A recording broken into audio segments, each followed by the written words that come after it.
Here to discuss the Access Layering Network Maintenance Initiative is Dan Matthews. Dan, over to you.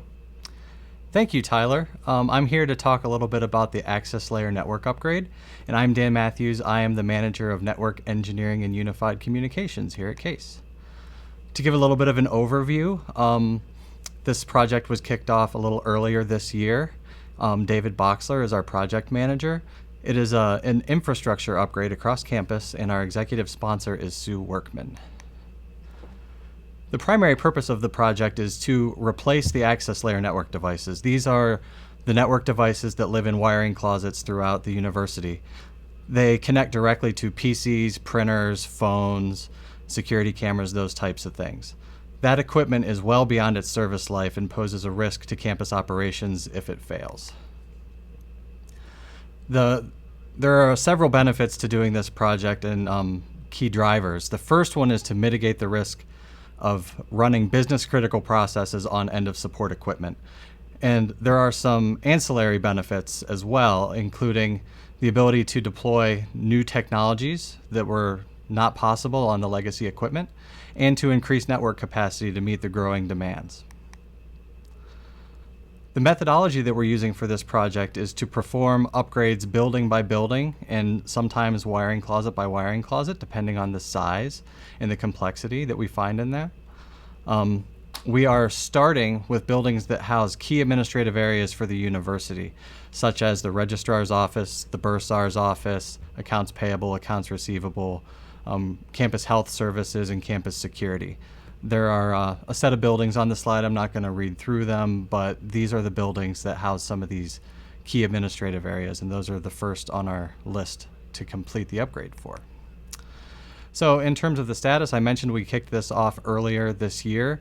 We have already completed Adelbert Hall Alumni Center, Wolstein Hall, and are working on staging BioEnterprise, Health Services, and Yoast. The staging process entails documenting every connection in the building, maintaining port counts, and determining how we're going to roll this out to each building.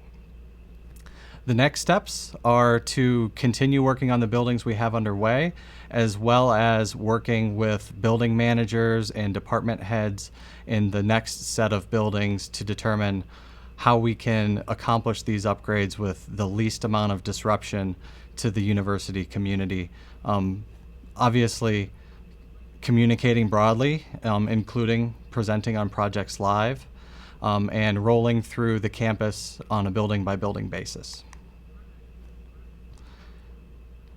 That's it for the presentation. I'd like to solicit any questions. Great. Thanks, Dan, for that update.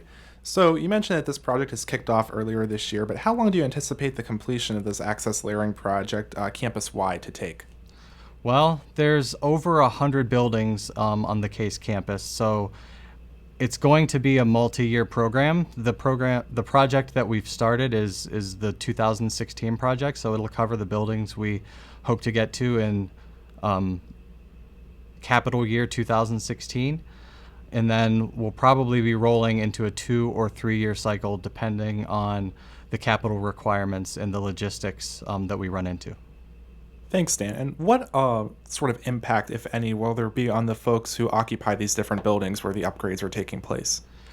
The upgrades, we're doing them after hours, and we are staffing the buildings with support folks so that when people come in at the beginning of business, there should be little to no disruption.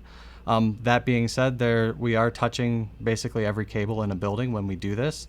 So there is a potential that the faceplate may not be working or a phone may not be working. Those are the types of impacts. We're really working hard to minimize those, and we're trying to get all the support that we can for start of business the next day in each one of these buildings.